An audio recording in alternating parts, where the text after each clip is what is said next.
realized that as we read from assignment to assignment, and partly because we read in a very selective way, you know, there are a lot of gaps in our readings.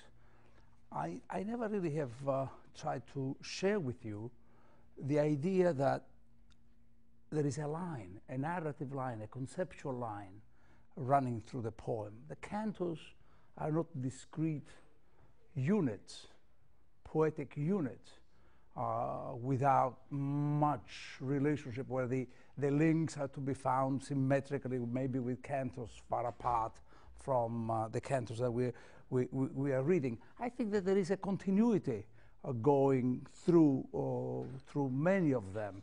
And there is no doubt that, for instance, between the cantos 15, 16, and 17 of Paradise we read last time, and cantos 17, 18, and 19, there is actually a thematic expansion of some of the issues that Dante raises in the Heaven of Mars. To begin with, Canto 18, Dante in Canto 18 is still in the Heaven of Mars, and he meets and he lists. I know that I did not, the number that does not appear in your syllabus, but just bear with me so that I can go on with these ideas. And he just lists the number of warriors, souls who are figures, heroic figures, the heroic life, very much like Cacciaguida himself, who appears as one of the blessed, from lines 40 and following of Canto 18. He sees, and he mentions Joshua, biblical figures, Joshua and Judah Maccabeus. And then he goes on mentioning medieval figures, Charlemagne, because clearly he's justifying retrospectively the whole issue of the Crusades, to which Cacciaguida took part, and which can really be brought back to Charlemagne's experience in France and in Spain against the Muslims. So he mentions and lists Charlemagne, and of course his paladin, called the Achilles-like invulnerable Roland, who, however, dies at Roncesvalles, which is the site of the war between Muslims and Christians, and he dies because of the hubris that characterizes his life. The hubris of not wanting to blow the bugle that would be heard by Charlemagne, and Charlemagne could have come to his rescue. As I have probably said before, that became, in the Western imagination, a most traumatic experience. A traumatic experience because it showed that the myth of invincibility of Christian Europe was simply that, an illusion to be turned into rubble by the invading and victorious Christian armies. And then he goes on mentioning the figures of the Second Crusade, 1109, the Godfrey of Bouillon, and a figure, a Norman, who defeated actually the Muslims in Sicily, the Guiscard, Robert Disward, and brought about in the early 9th century, in the late 9th century, after about 75 years, the Muslims were there, the expulsion of the Muslims from Sicily. So a clear thematic thread between the previous cantos and this canto is the question of what is a heroic life. And the heroic life can even involve a defeat, as in the case of Roland. It implies, however, a heroic life clearly, though there is a typology that runs from Joshua's defeat of and seizure of Jericho. You know, this is the epic biblical story, to Whiskered, contemporary history, almost contemporary history for Dante. It implies really a division. It implies a heroic life, which is it implies the power to establish and live for a cause, which is going to be, for Dante, it's a just cause, but it's a cause that brings about divisions. So it's not a heroic figure is not necessarily a figure that would unify and cut across barriers and divisions. On the contrary, but Dante is indicating that there is a possible heroic life onto a giving of oneself to a cause much larger than oneself. We could just leave it at that, okay? And we'll come back to this issue in a moment. What I would stress in a few minutes, what I would stress though about this particular scene is that Dante is really aware of divisions, aware of the need even to separate what is mine from what is not mine, what is ours from what is ours. So he seems to be perpetuating a myth that's or an idea that some might find even objectionable, that indeed this separation is dangerous and it's itself caused by war and the cause of wars. You know, this is the objection to this problem. It's not the only time that Dante is establishing divisions. When I have been talking over the past few weeks about, for instance, divisions and boundaries that Dante establishes even when talking about continents. You remember that in Canto 6 of Paradise, when there's the story of the eagle of the Roman Empire, Dante goes on talking about the periphery of Europe, where the Justinian and the bird of the empire had nestled, the eastern part of the empire. That was the periphery of Europe. And we have been talking about the whole, how in Canto 12 of Paradise meeting, St. Dominic, Dante talks about the western part of Europe. He goes out of the way to mention this whole idea. So there are always divisions. There are always barriers. He seems to believe that Rome and the history of Rome really escapes this logic of separation. And in effect, this I know that I mentioned to you, in Monarchia, the political tract he writes, he does stress the fact that Aeneas is really a Roman and not, for instance, he cannot really be thought of as a nation, which he was, nor can he be thought of as a European. And he stresses the fact that he has a kind of there's a sort of universalizing history in him, a universalizing impulse, in the measure in which he married 3 women from 3 different continents. Creusa from Asia, Dido from Africa, and Lavinia from Europe. So he does distinguish between a kind of sort of a history that transcends barriers, but also an idea which is really heroic here of a history that manages, what keeps barriers. That these are people who fought at the Crusades. Many of them, so certainly not Joshua and Judah Maccabeus, but Charlemagne, not at the Crusades, but against the Muslim, and Roland, but Godfrey of Bouillon, and so on. And we'll see what the consequences of this may be now. Another conceptual thread, I'm really going around 2 or 3, I think I'm keeping 2 or 3 themes in my head now. Another conceptual thread between 17 and the remaining part of 18, 19, and 18, 19, and 20, which is the heaven of Jupiter, is the question of a very abstract question that Dante asks. What is a place? And that was the underlying problem in 15, 16, and 17. In 15, Dante tries to determine whether his history could be reduced to the boundaries of his own native town, and decides that that was no longer possible for him to conceive. The famous Chronicles, he tries to figure out where exactly he can be in the history in the midst of Florence itself, and decides that he is an exile. That was the final prophecy of Cacciaguida. Exile is a word that it means, it's Latin word, in Italian or in English, it comes being out of one's own soil. That's what the meaning is. So that in the Middle Ages, they never really thought of exile as just a spiritual condition. That is to say, I feel dislocated. I am, my personal existential predicament is that of feeling that I'm out of it, that I don't belong, or that kind of. That was not the conventional understanding. Dante changes this meaning of exile in making it into a spiritual condition. It's the condition of, it's the precondition for his writing poetry to begin with. So that poetry and exile seem to be going together. In 18, the real issue that he raises is, what is a place? Okay, I am an exile, I do not belong anywhere. What is it? How do we understand here? And how do we understand there? What does it mean? What are these terms?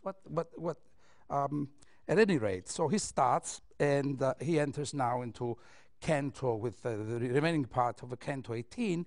He enters into the heaven of Jupiter, a heaven of white light, which he links with geometry. You know what geometry is, a science, very complex science. It encompasses, what it means is the measurement of the earth. It's the whole earth that one can measure with medieval geometry. It means, it implies the presence of perspective within it, with the idea that geometry is what regulates the idea of space and the arrangement of space. It implies altimetry, it implies the measurement of the depth, and so on. It is, as you know, traditionally linked to ethics. It has a profound, intimate linkage with ethics, because, for the simple reason, well, when Dante discusses justice, for instance, in cantos, in Inferno, he distinguishes between distributive justice. You remember Inferno 7, the goddess Fortuna, who manages to distribute with some idea of impenetrable occult equity, occult justice, the goods of the earth. You know, she's blindfolded and moves the wheel around so there can be some kind of uniform. If you are up, you're not going to be up all the time. You may be down, etc. And if you are down, you eventually, if you are on the shifty curve of fortune, you are going to be up. It's a sort of arithmetical notion of equity. You know, if you have, sometimes you have 5, then you lose 3, and you get to have 2. Whoever has 1 will get 2, etc. The other form of justice was also geometric justice, which Dante describes in the so-called rule of the counterpart, counterpassion, in the contrapasso in Inferno 28, when he has to establish the relationship between crime and punishment. It could not be an even one, you know, 1 and 1. You cannot pluck someone's eye because someone has plucked your eye. That's not necessarily justice. You cannot cut someone's arm off because you have perpetrated that crime, or be killed because you just have been killed. There should be some kind of proportionality, the arguments. So the idea is that geometry is always part. Geometry, in fact,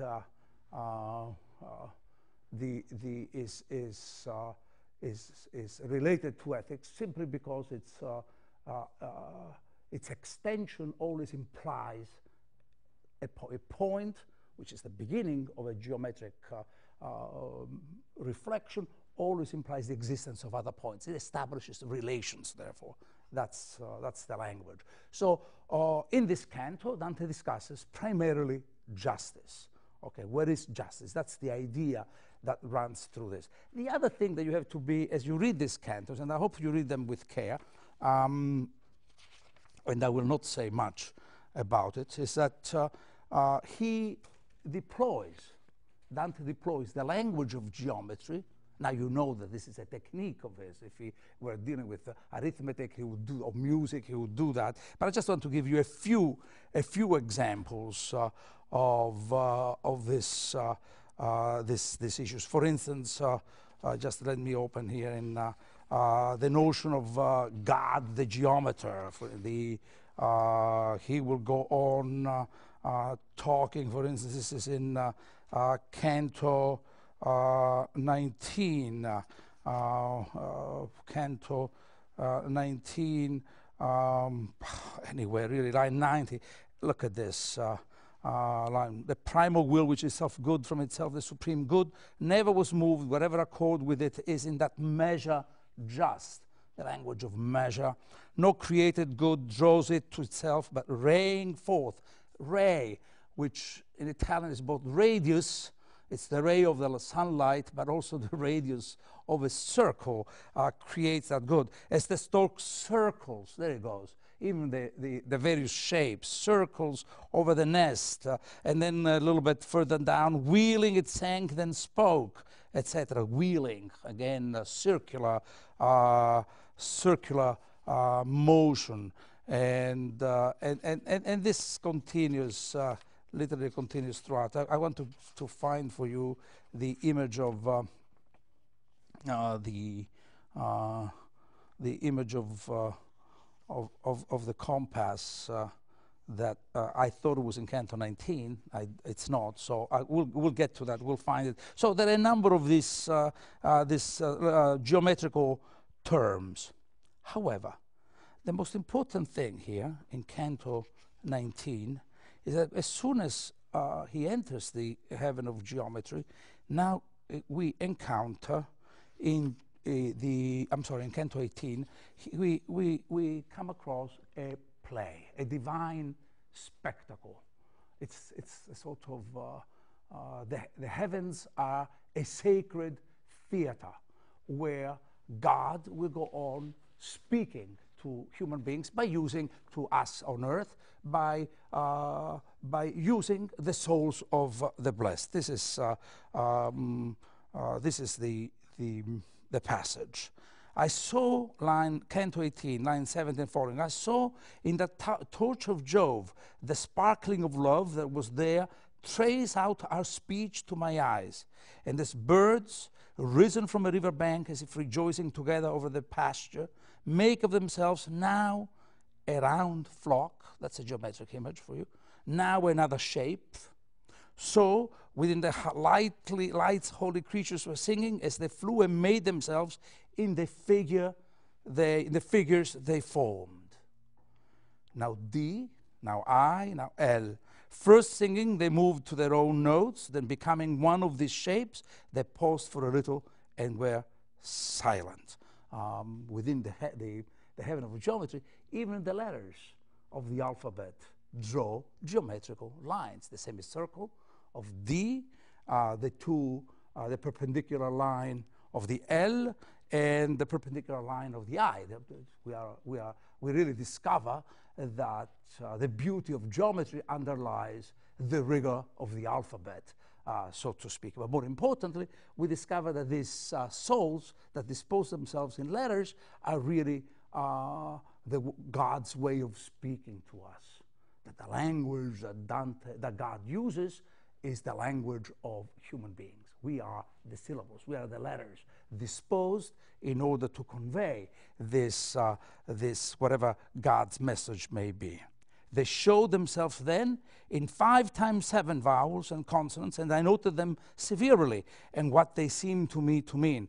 Diligite justitium. They spell out a line taken from the book, a verse from the book of wisdom. Love, justice, diligite justitium, you who judge the earth. That's another reference to the actual ultimate measurement of geometry, the earth. That's the meaning of geometry, the measuring of the earth. So geography in a certain way is part of the world of geometry. Then Dante goes on describing a metamorphosis, how on the M of the 5th word, they kept their order so that Jupiter seemed there silver, pricked out with gold, and so the lights descend on the very summit of the M and settle their singing, I think, of the good that draws them to itself. Then, as with burning logs are struck, rise innumerable sparks from which the foolish are accustomed to make auguries, so more than 1,000 lights appeared to rise again from there and to mount some little of the sun that kindled them appointed when each had set on that place, etc. I know that some of you are working on the aesthetics of colors.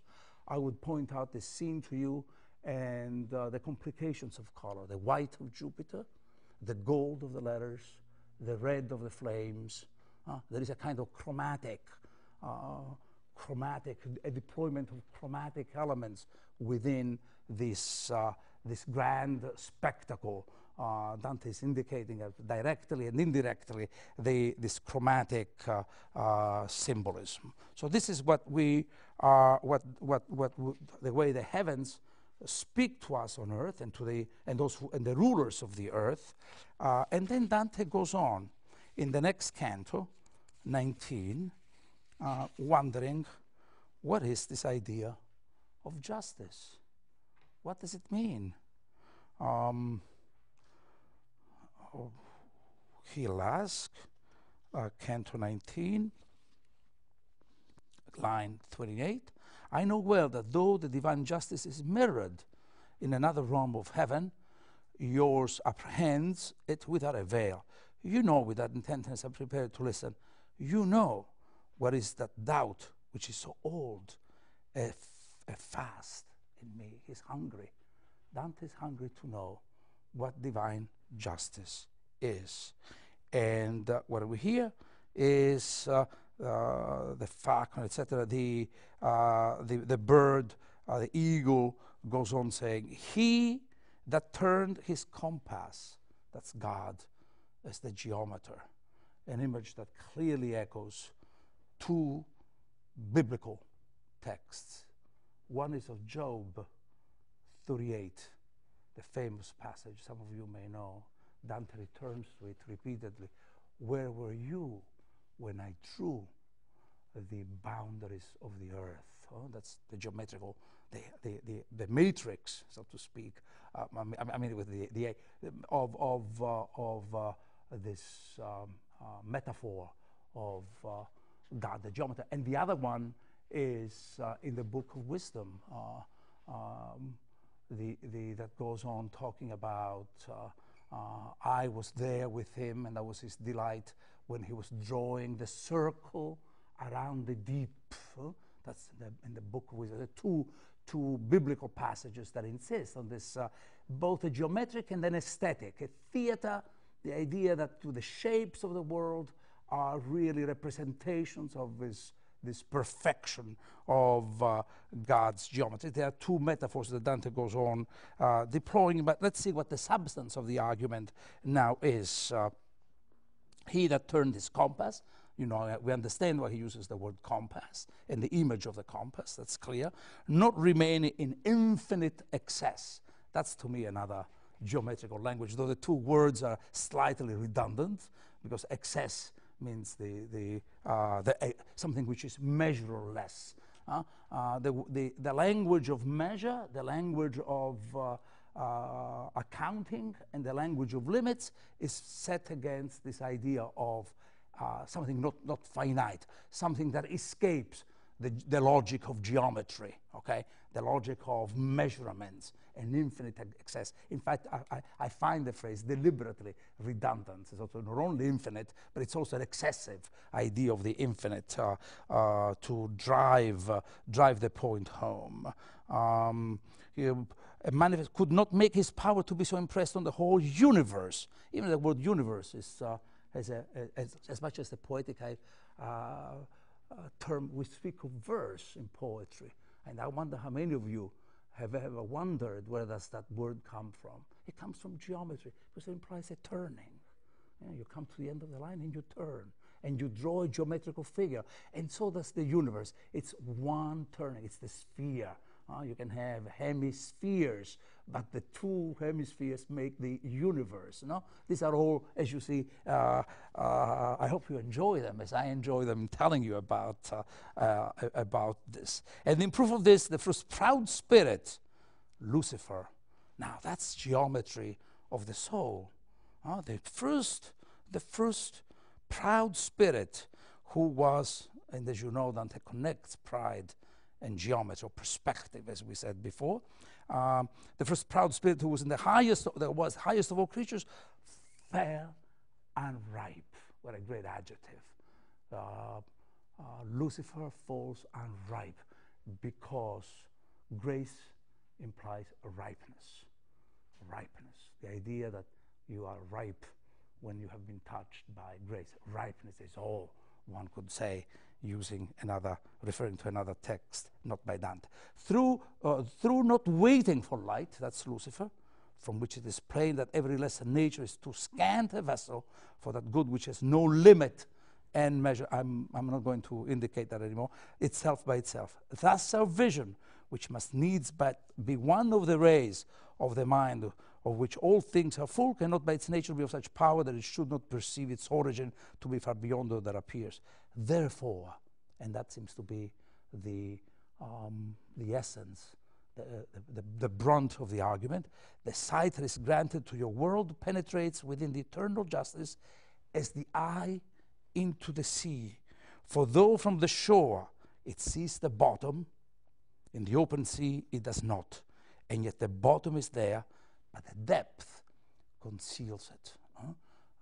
The idea that we can see justice only when we have a very superficial, we see justice, we see the bottom of the sea when we are near the shore.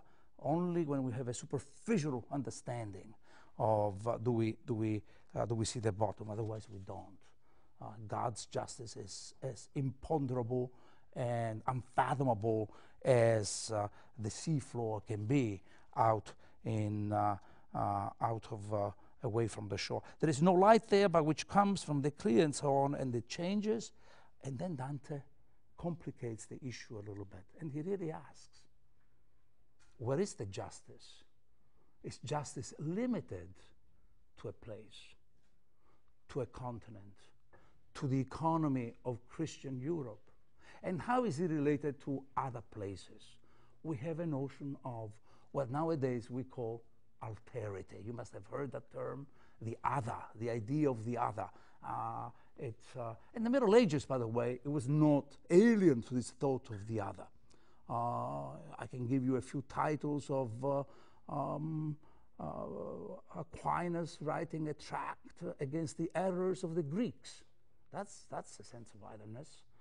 Establishing this to say differences, or Aquinas writing a Summa against the Gentiles, the pagans, who actually were the philosophers of the time, those who do not have access or accede or want to accede to revelations. They have an idea of otherness, and the idea of an otherness is always that of acknowledging that particular difference. I do not see at this point yet any substantial deviation on the part of Dante from the myth and the examples of the heroic life.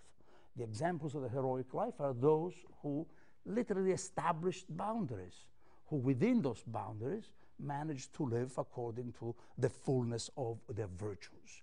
That's the heroic life, and that's really the boundary that he establishes. Now, Dante asks, what is that boundary? Okay, I understand that divine justice is impenetrable, but then he asks this extraordinary question. What is a place? What is a place? And so this was a man is born on the bank of the Indus, line 72. I think this is the most complex and the most extraordinary question in the whole of the Divine Comedy, from the point of the awareness of, let's say, alterity. No? A man is born on the bank of the Indus, Asia, and none is there to speak or read or write of Christ. And all his desires and doings are good, so far as human reason sees, without sin in life or speech. He dies unbaptized and without faith. What is this justice that condemns him? What is his fault if he does not believe? And then, now, who art thou that would sit upon the bench and judge 1,000 miles away? More geometry here, more space, more distance. It comes to be not only one of depth, now one of huge distances in space, with the sight short of a span. And the span, you know, by the way, it's a great, you know that, it's a measurement, it's geometric term too. That's the span, the distance that goes from the tip of the thumb to the tip of the little finger. You know, this is technically Italian, spanna, and the English is span, comes from it. Assuredly, for him that would reason it out with me, if the scripture were not set over you, there would be abundant room for questions. And then he goes on talking as the stalks circle, and Dante is clearly circling over this himself over these issues. And we have a return to Europe. The whole of Europe now appears. The whole of cantos 100 and till the end. Let me just read this passage where the eagle, the Roman symbol, Dante goes out of the way to say, when the shining fires of the Holy Ghost had paused still in sign that made the Romans reverent to the world, it began again, okay, with allusion therefore to the Romans, as if to, as a kind of idea. Rome to Dante has become an idea of universality. To this kingdom never ever rose who did not believe in Christ, either before or after he was nailed to the tree.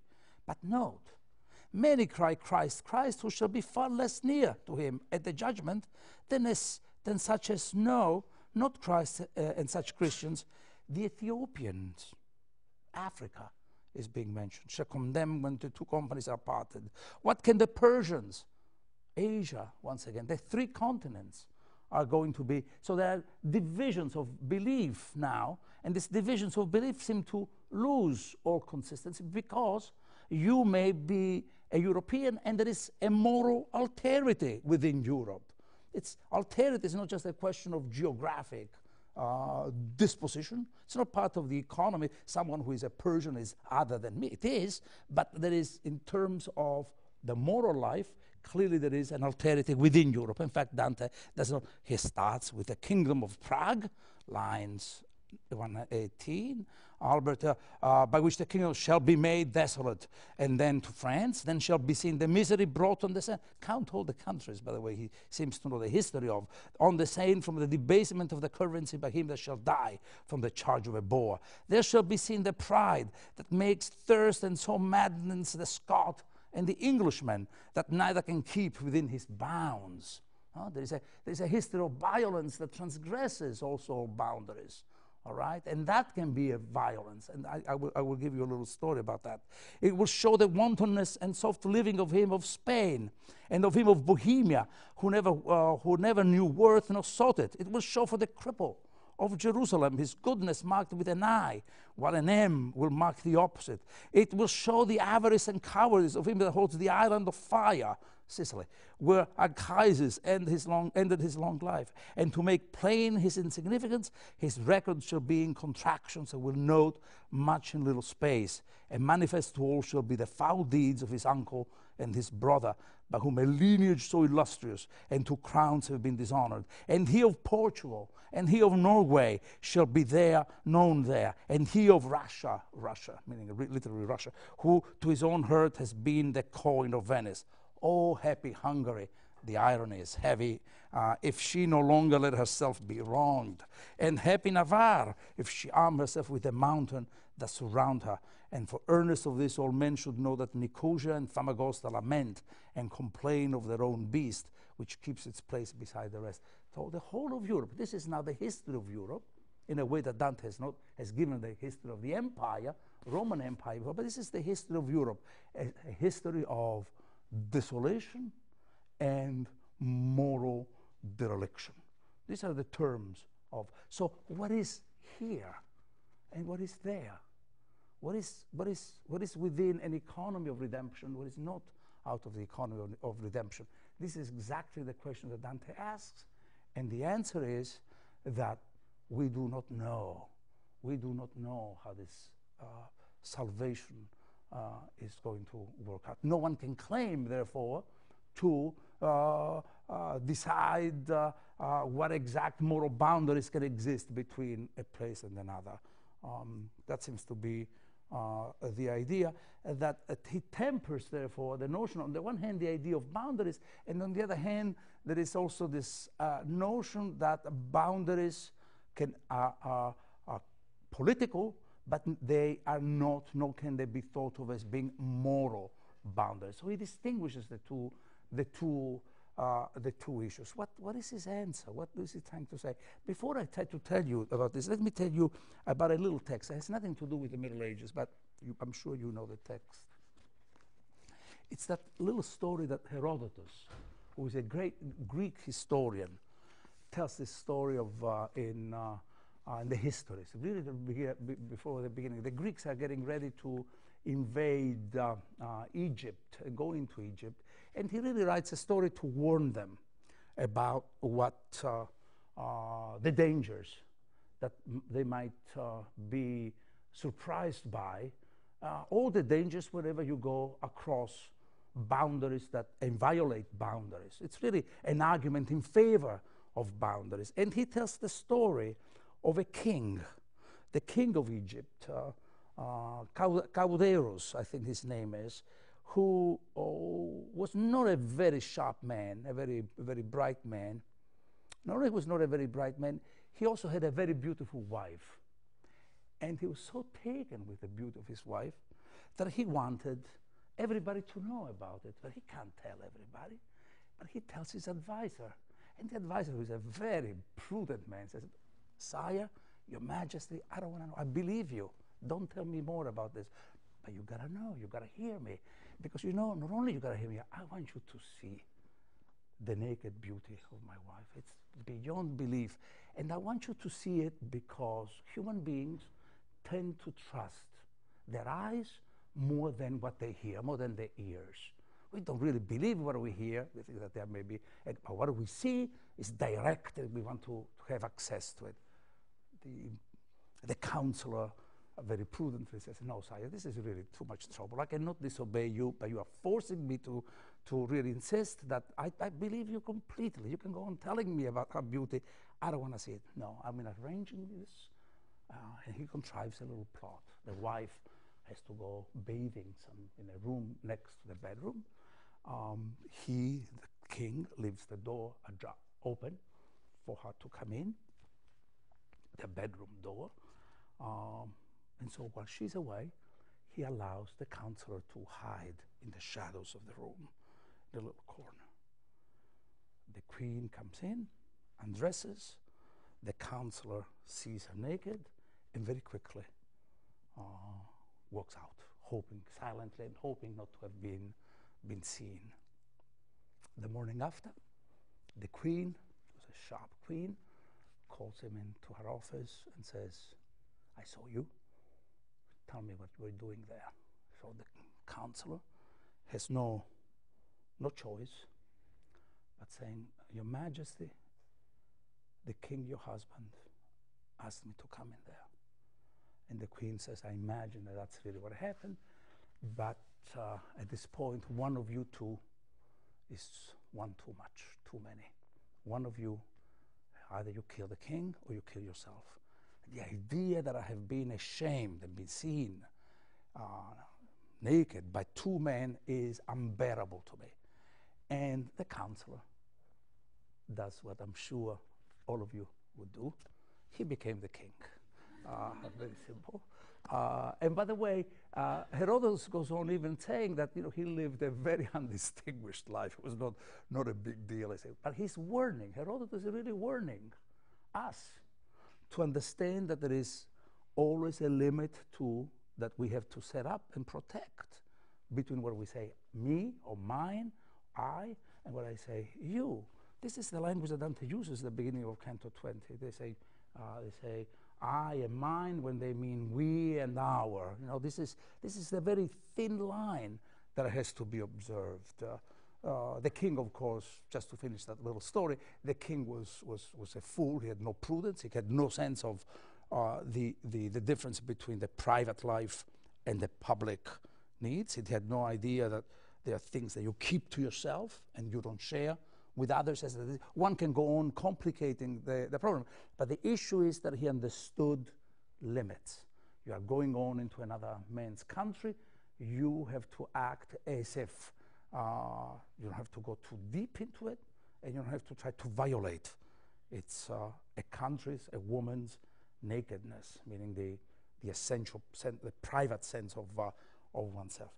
I do not know that Dante would really agree with Herodotus in this cantos. But what he's been doing is literally setting up a needed cultural difference. Somehow there is there exist cultural differences, and at the same time allow for a kind of moral circulation of ideas. Let me put it in general medieval terms to tell you what I think he has been doing. Because the argument, when he makes this argument, a man is born on the river of the Hindus, does not know anything about Christian faith and baptism, dies, why should he be condemned, etc. He has been living decorously and rationally, why should he be not saved? That's the question he asks. What he's taking on there would seem to be what we call, in medieval terms, a Pelagian stance. And you know now, I think I have said before, but let me just repeat this.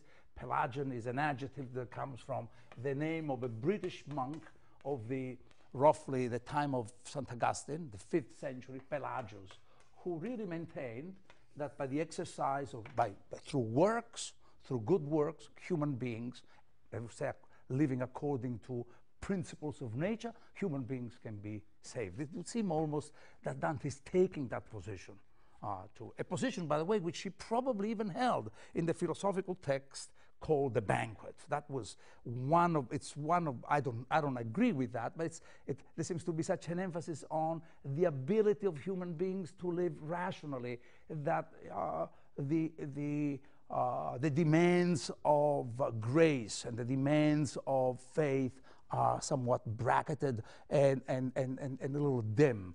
Nonetheless, I think that they are there, only that he's talking as a philosopher. And the issue is this, that Dante here is asking for a conversation between philosophy and theology, between reason and faith, in the sense that he really understands that philosophy without theology ends up in a sort of labyrinth of its own constructions and may lose the way. And theology without philosophy may end up in mere opinion, which has no validity at all for people who believe in the power of reason. Now, to connect it with the previous cantos, I think that Dante has been literally extending this whole problem about what exile is. An exile which does not mean the random movement, but always a kind of a sense of the problematical qualities of our place in the world and the relationship that we have with ourselves and our own ideas. I know that this was something a little bit that has taken me away from the other cantos, but let me just read 21 and the cantos. I just want to turn very briefly. I don't think that 21 and 22, which are cantos where Dante meets. It's the sphere of the Saturn, which, as you know, is the heaven of it's the heaven of contemplation.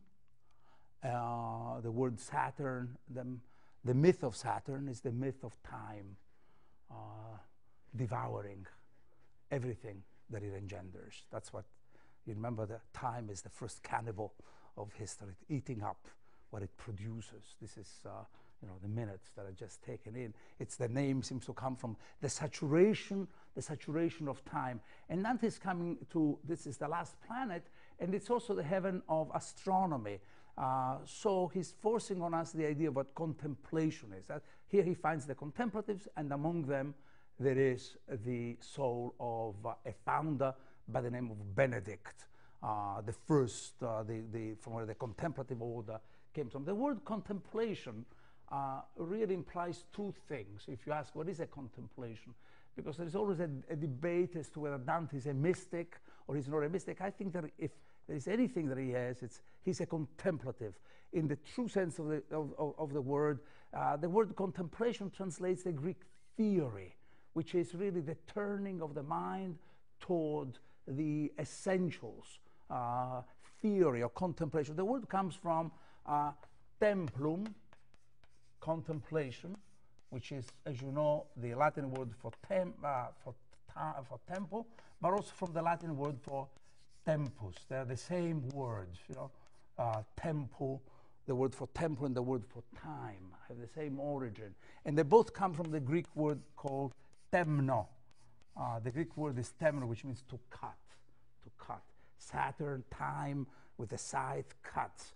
The contemplatives are those who cut a space of time and privilege it, or a space in place and cut it off from the flow of history and the flow of profane place, and make it the sort of ground for turning the minds to the consideration of higher things. This is the point that Dante is driving. He's going to discuss the degeneracy of the order, but I want to really end with you, and I really meant to talk about this final image at the end of Canto 22, where Dante now really has reached the periphery of the planetary system. Now we will go into the stars, the heaven of the fixed stars. Okay, we have a little bit of time, so I can go slow here. Lines, Canto 22, lines, let's say 126. This is Beatrice speaking. Thou art so near to the final blessedness, Beatrice began, that thou must have thine eyes clear and keen. Now that's Dante's, he will deploy this language of visionariness. And the language of visionariness will start with the emphasis on purifying one's and refining one's own eyes and one's physical eyesight. And therefore, before you go farther into it, look down. Beatrice, it's one of the two invitations by Beatrice now to turn back, to turn the eyes back. And we are in the heaven of a contemplation, and Dante will contemplate, so to speak, the earth, not up the heavens. Turn, and therefore, before you go farther into it, look down and see how much of the universe I have already put beneath thy feet, so that with a fullness of joy thy heart may present itself to the triumphal host that comes rejoicing through this rounded ether. With my sight, Dante now is engaged in this retrospective glance down to the earth. I returned through every one of the seven spheres, and I saw this globe such that I smiled at earth, at its paltry semblance. The perspective is that of space. I wouldn't call it infinite space, but a vast distance of space. I don't call it infinite space because Dante's notion of the universe is not that it's infinite. Dante has the notion of the universe as a bounded but vast vast enclave. It's really like a book. That's the image that he uses. And that judgment, which holds it for least, I approve as best. And he whose thought is on the other things may rightly be called just. I saw Latona's daughter, the moon, glowing without a shadow, for which I once believed her to be rare and dense. Thy son's aspect, Hyperion, I endured there. And I saw both Maya and Ione move in the circles, meaning Mercury, near him. From thence appeared to me the tempering of Jove between his father and his son. And from thence the changes were clear to me, which they make in their positions. And all seven showed me what is their magnitude, and what is their speed, and at what distance their stations. So we have an astronomy here, the heaven of astronomy, but we have an astronomy which is indicated mythically, and not only mythically, but also through a process of filiations. It's the daughter of Latona, the son of Hyperion's son, processes of filiation. It's really as if the universe itself has followed the logic of generation, of production, has been producing and reproducing itself. And then, as he continues, Dante goes back to looking at the earth. And all the seven showed to me what is the magnitude and what is the speed and at what distance the stations. The little threshing floor that makes us so fierce all appeared to me from hills to river mouth while I was wheeling with the eternal twins. Then to the fair eyes I turned my eyes again. I want to draw your attention to line 151, where Dante says, the little threshing floor that makes us so fierce all appeared to me l'aiuola che ci fa tanto feroci. Ci fa, look at that line, look at it. To me, little hill to river mouths while I was wheeling with the eternal twins. Dante, in many ways, has now, that's part of his view of astronomy. He's giving his horoscope indirectly here, this idea of the twins being the sign under which he was born. It doesn't imply any astrological lapse on his part. It's now that he can be free and has determined the limitations of astrological determinations. He can go on alluding to his birth sign. But I want to draw, I just want to draw the attention to this whole point about the chi, where Dante says the little threshing floor that makes us so fierce. Because for all its distance, Dante says, distant as it can be, for all the distance which is implied by the poetic fiction, his distant from the earth as he ever was, this pronoun, chi, us, the pronoun strains to have it both ways. On the one hand, Dante asserts distance, the claim of a perspective of eternity on the world, and but he does not, that's the other way, he does not want to surrender his place in time and in history. Like he's part of us. So at the end of all this great gyration through the universe, Dante again claims and reclaims for himself a place with us in the world of history, in the world of time. The synthesis of the two, the claim of eternity and the sense of contingency of the self in time, is the ultimate goal of the poem and the ultimate goal of the journey. That for Dante will be, as we shall see maybe next week, the very vision of the incarnation. The idea where the structure, the immutable structure of history and the process of time will come together. Let me stop here and see if there are questions that I would about some of these issues that I raised, that I would welcome them, please.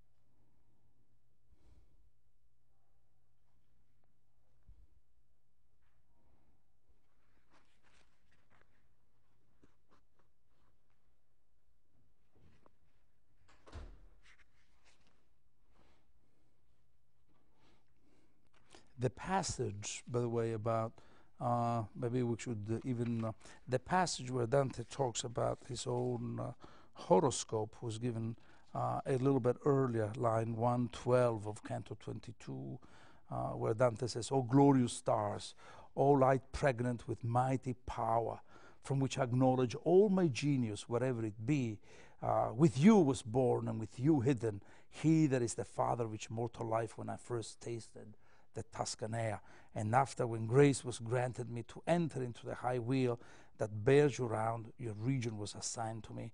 To you my soul now sighs devoutly, that it may gain strength for the hard task that draws it to itself." This is the Dante abolishes the differences between astronomy and astrology. But from this point of view, he belongs fully to his time, where there is no intrinsic, we think of them as astrologists, of superstition, and astronomy as a science. That was not the case for Dante. But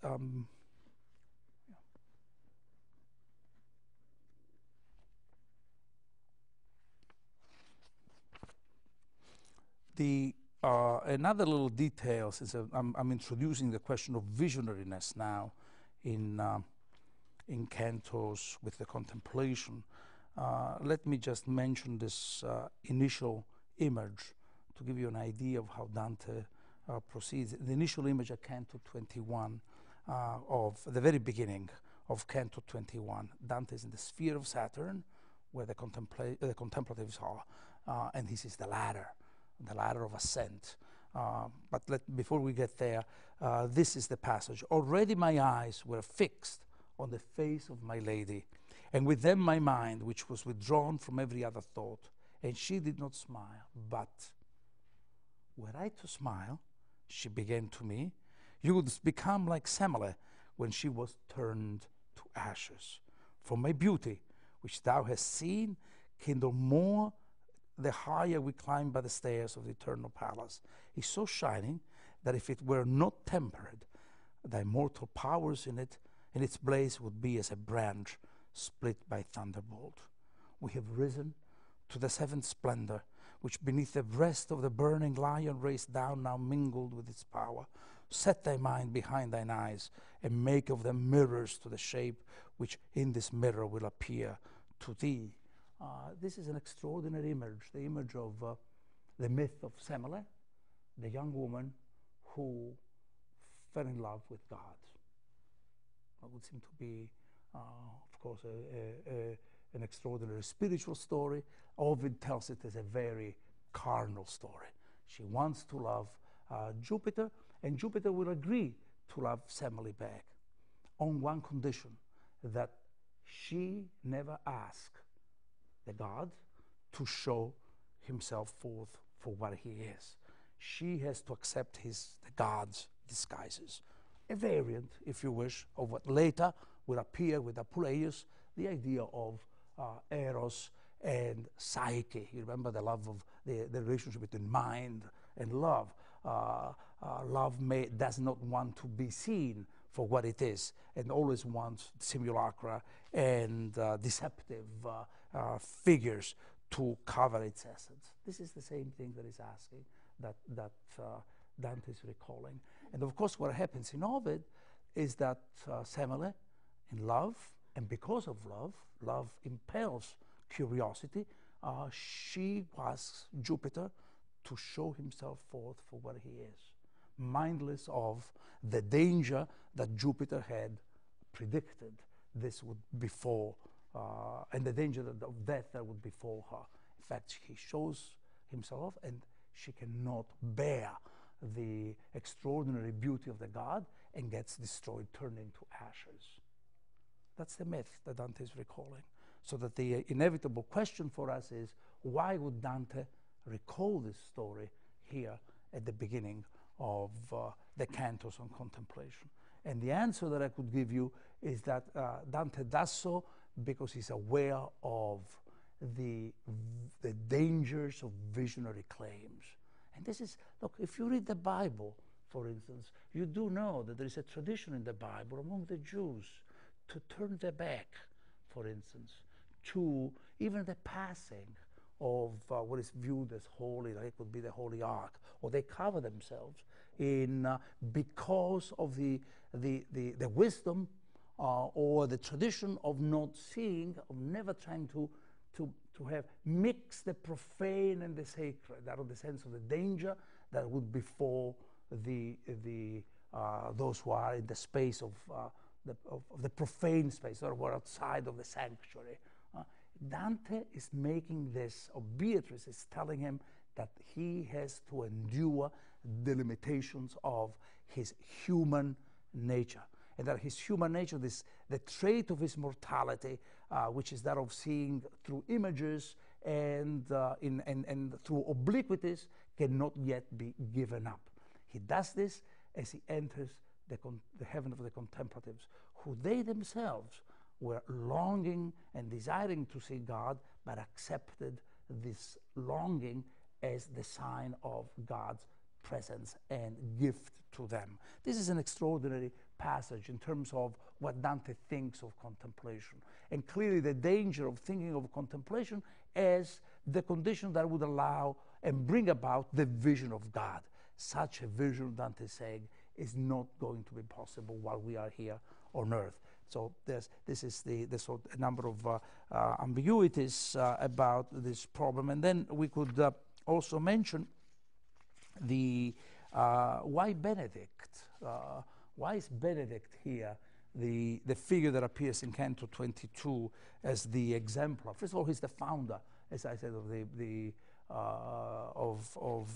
life of contemplation, but a life of contemplation that appears as the danger of contemplation, because Dante goes on talking about the decadence of the contemplative order, which is, by the way, quite true, and that which occasioned historically the foundation of the mendicant orders, those Franciscans and Dominicans whom we already have encountered, who want to be part of the world and roam around in the world. But the danger of the contemplation, though, is that they can bypass and drive a wedge between the contemplative life and the active life. The ideal of Benedict has been betrayed, because what he wants is an action, and the life of action, the life of contemplative prayer. So that's one of the causes of the degeneracy that Dante pursues. And with that, we enter the world of now where Dante returns, and this is what we are going to do next time, to what I call basic words. Somehow the whole compass of knowledge, the whole idea of geography and spiritual geography, the whole idea of what triggers the writing of a poem, that has been taken care of, or at least Dante seems to have been facing and delivering to us his particular understanding of these problems. Now the question is, with all of this in mind, what is the meaning of the basic words we use? And the basic words we use, and that's what we're going to talk about next time, are going to be love, hope, and faith, what we call the three theological virtues. And they are basic words because there is no such a thing as a life without trust, or the difficulties of the life without trust.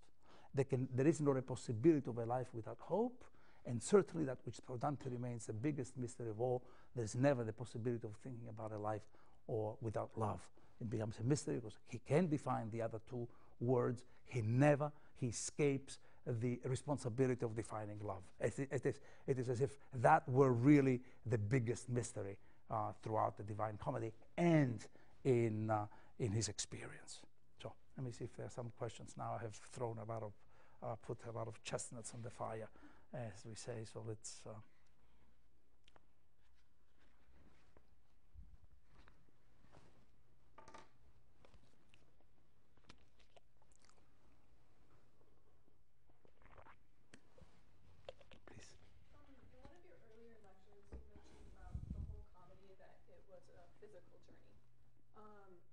In Hell, we could see that he emphasized like his weight and the earth and smells of things and so forth. And now that we're in paradise, it's more vision and light and color. And is he trying to characterize God or God's relation to earth somehow by contrasting them that way? The question is that in previous lectures I would talk of hell as the place where the smells, the concrete particulars of the earth would be mentioned. It would be part of Dante's warehouse in the representation of hell. Now that we're entering the world of paradise, we've been discussing paradise. Dante seems to separate himself from the aesthetics, the sensual aspects of hell, and talk more, which is still sensual though, colors, light, colors, and visionariness. Right, so, and then the question becomes, does this mean that Dante is clearly finding a distinction between earth and heaven, that this is really am I rephrasing it accurately? Yes, is he trying to, because from physical reality, because what we see and colors are still very physical Yes. descriptions. So what is the distinction between? Yeah. Well, the answer would be this: that in paradise you do have a lot of what we call earthly experiences. That's the only way he can really understand anything about paradise. There are dances, there are songs. You do have there are games that they play. You do have the language of playfulness in the forms of simulations. Simulation is it's a form of game. It's a reduction of the world to unseriousness, right? The play, and in the form of the degradation of the noble idea of play. Because play is, see, these things are all very ambivalent. We are dealing with the same reality, only seen from different perspectives. And I mention play because paradise is all about play. It's about playing, about the dance of the stars, about the spectacle, the theater, which Dante's just seen a little performance put out for him. Can you imagine the dance of the stars? They go on. It's like seeing the spectacle of the Olympics in China. You know, they go on with distribution of shapes and forms. That is play. It's aesthetics. So there is no difference there between the two.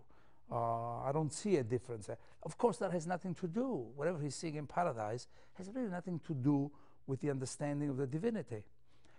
I haven't decided yet, not for any reason, that because there may not really be time, and I wouldn't be doing justice to the difficulty of the problem.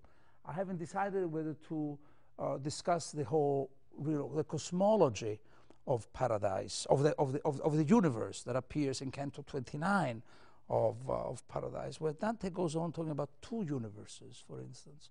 So there is the physical universe that somehow he has traversed, only to understand that when he goes there, there is another universe which is completely spiritual. And it's not the Platonic idea of an inverted, Plato has this idea of an inverted cosmos. We are in the world which is really the projection, a projection, an unreal projection. It's projection meaning a shadow of the real cosmos.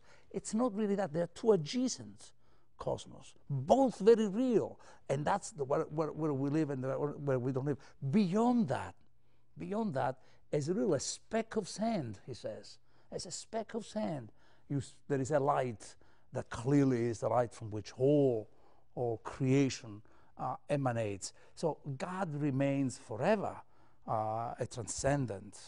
What Dante does see at the end is his image, in his own image, in the plural, our image, which to me implies the idea that, as at least Christians read the whole notion of Genesis, is that since we are shaped in God's image, there is our image in God. Okay, there is a human component in God. So that's all he sees. He sees maybe the incarnation, but it's all of that is all wrapped in a kind of extraordinary and deliberate fogginess of representation. But the paradise that he describes is not the paradise of sensual delights of the Quran, for instance.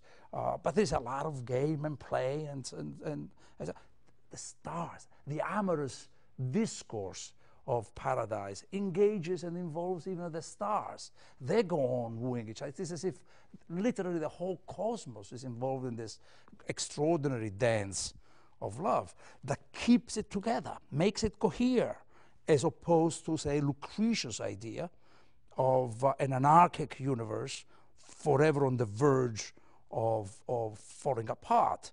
These are the real models of the cosmos. Let's call it Lucretius and Virgil, and there were Epicurus and Plato.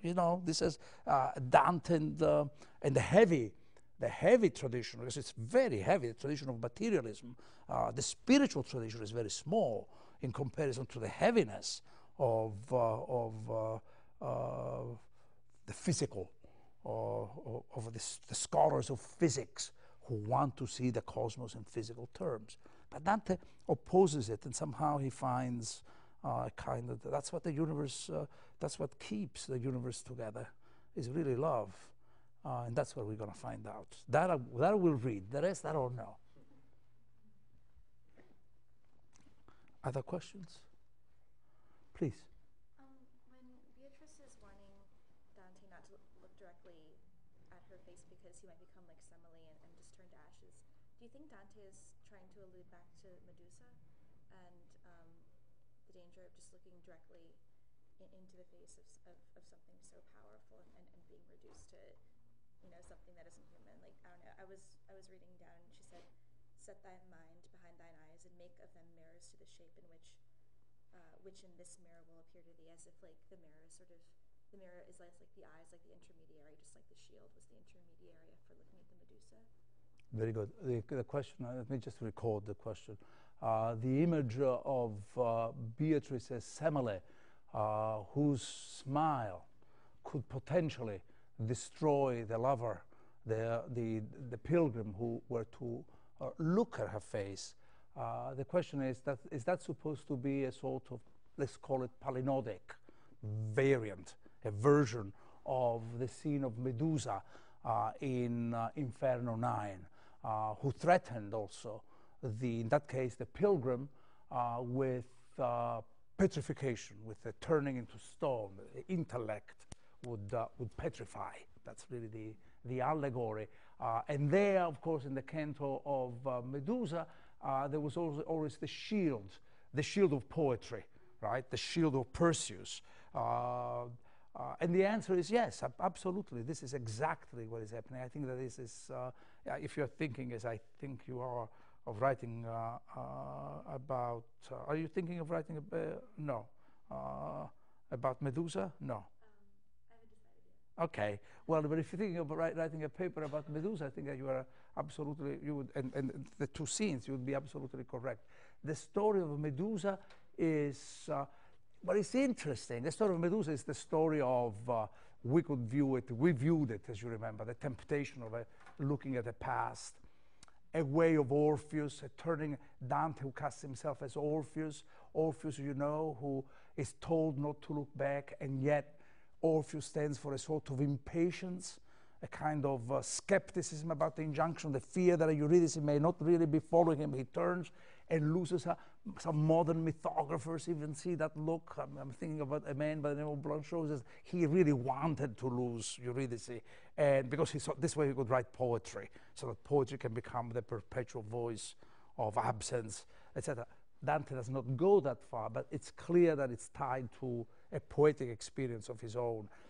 The interesting thing about what you are saying, and we could go into that maybe in conversation later, because it will take me too far, it's that this enigmatic, the double face of Beatrice comes to the fore here, that she has, you know, she was confronting the siren and threatens against the siren, and now she also appears as the sorcery and danger of beauty. Beauty that is that which is, the language here is beauty which we hunger after, and yet it's that which can destroy us. And this seems to me to be, I put that in the consciousness of the Dante's, the contemplatives, that Dante represents, this doubleness that you long to see, and yet you may not have to, you are better off in not seeing. But it's true that appears also with the ambiguity of beauty and the beauty of Beatrice. That would be true. Yes. So if the mirror is sort of like the intermediary, just like the shield, like what role does vision and the eyes play in mediating between what you see in the world and the mind that it protects? Well, Dante is now slowly preparing for this final vision, and it's going to have intermediate stages. When he will see, at the end, he will see not God, he will see his own image within the beatific vision. This is how far he will go. Not only that, he will go also, there is an eclipse of the inner eye of memory. You know, memory is thought of as being the inner eye of the imagination. That's the classical descriptive definition of memory. That too will be completely eclipsed. He will forget. So that at the end of all this experience, we're ending up with forgetfulness, with a fall from that vision. I don't know that I'm answering exactly your question, but I don't know that I haven't understood what you really want to know, what you're really asking. So, I guess I'm just asking more about the role of vision. Like, it makes vision is sense. okay. Yeah, just like, I mean, is the eye supposed to be an intermediary or a protection of the mind and what you think, or that's what the The eye, what is the eye? Is the intermediary or an extension of the mind? That's really what the eye is. But the vision he will have is not going to be a physical vision. It cannot be a physical vision. It has to be a spiritual vision. And so there are the limitations of the eye. See, let me leave it at that. Let me leave it at that. Okay, thank you. See you next time.